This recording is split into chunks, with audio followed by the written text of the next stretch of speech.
Dementia units are busy places and there's always so much to know. But when it comes to who does what and who to ask for what, it can be a very daunting process. So if, for example, your relative has just come into the dementia unit, it's best to prepare from the beginning and note down pretty much everything. So with all the introductions, take note of the name and the role. That's a good start because you'll be introduced to all the top management when the person first comes into the dementia unit.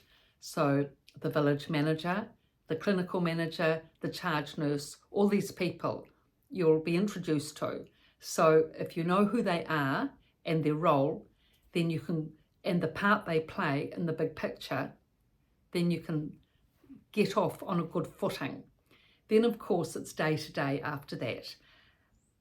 With the day-to-day proceedings, it's good to think of it like a cylindrical situation. You know, it sort of goes out like a wave, really, because you've got the centre core, which in the dementia unit, which is the nurse's station.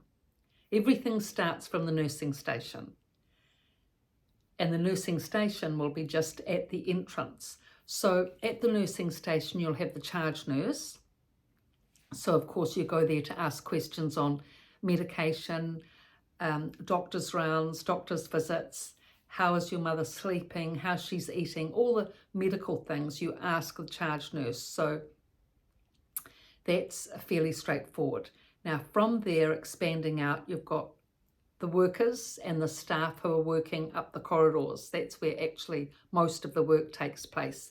And these are the people that you need to get to know to best understand the cares for your mother and how to be a part of that. So in your mother's room, wherever that room is in the corridor, once a day, the main carer, hopefully she has a main carer, will come in the morning for showering and dressing. So it's good to get to know that person, definitely. Get to know that person and go in and introduce yourself at the time that after your mother has finished her showers and cares. And you can ask the charge nurse about that. What time does my mother finish her showering and cares? She'll give you that time, then go to the room at that time and meet the main carer, because really at least half the questions, or a large percentage of the questions, what you need to know and what you want to inform the carer of, will be with the primary carer. Everything to do with wardrobe, shoes, bedding, soaps, creams, etc. Day-to-day things you need to negotiate with the carer. And if you know her on a personal level, a day-to-day level, then you can exchange information, all that valuable, precious, practical information that doesn't necessarily get through to the clinical notes, which is really just for the basics, not the extras. You can get to know the other carers as well. It is a good idea.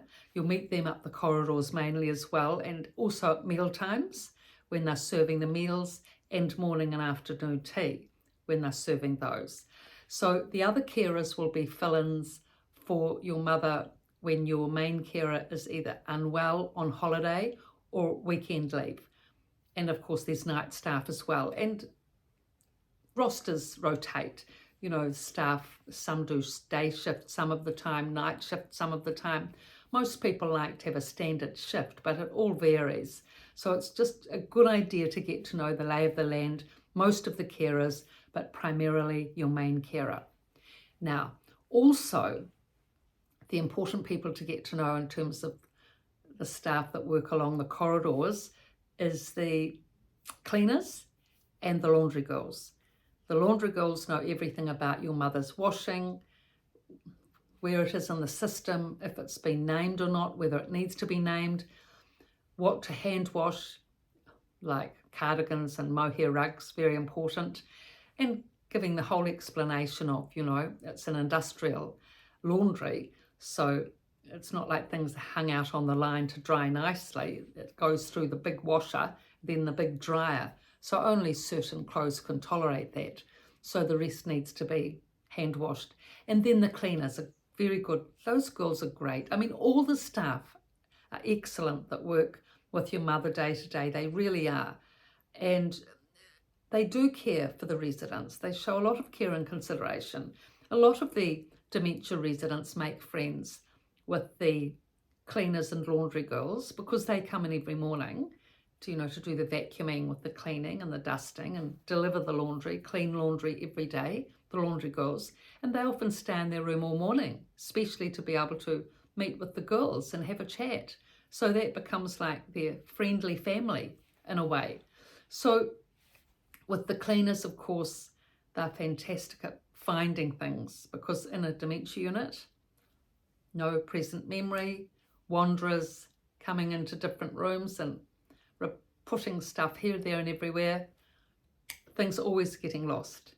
So the cleaners are the ones that often find these items, under mattresses or in the rubbish or wherever. So it's good to keep in with the cleaners to be able to know where a lost item of your mother's may be. So when you get to know the people on a personal level, it's, that's when you become part of the community and part of the conversation. And it's like, it's a warm, welcoming situation, just like any community. It's heartwarming, isn't it? So that can happen and does happen in a dementia unit as much as anywhere, whether it's a church or a school or Girl Guides or Boy Scouts or whatever. A dementia unit is a community. And once you're part of that community, it's much easier to be able to work out what's going on because you're part of it and you're part of the network, you're part of the knowledge, you're part of the insights, you're part of the gossip, you're part of all, the extra info that goes around in a flash through a network that you wouldn't get to know if you're on the outside. So really, once you're part of the community, asking questions and who to go for the questions is easy, because you can just quite easily go to one person, and if they won't know the answer, because you're part of the network, they'll relay you on to who you need to go to ask that particular question. They know all the ins and outs, in other words. And that saves so much stress and pressure, really it does, because if you don't know who to go to and you want to ask a lot of questions, it's just a stress, trying to find the right person. Whereas if you can just have a chat and find out the information through a friendly banter, how much better is that? So this is the way. From the start, be prepared, get to know everyone, their names and their roles, befriend them, especially the ones that are looking after your mother, like the main carer, on a day-to-day basis. And then you'll find when problems arise, which no doubt they will, you'll be able to problem solve them so much better when you know the people who are working with your parent. So I've written on all these topics in the two books, The Resident's Voice and The Resident's Rise, both from a dementia unit, both on Amazon and my website, description below. So thank you for your comments and likes, and please subscribe to this channel and pass on the links. I really appreciate it. Thank you on behalf of all the dementia residents who are hopefully receiving care, and with all this knowledge and insight and all your knowledge and insight, these people can have a better chance to have some opportunity whilst in a dementia facility. Thank you.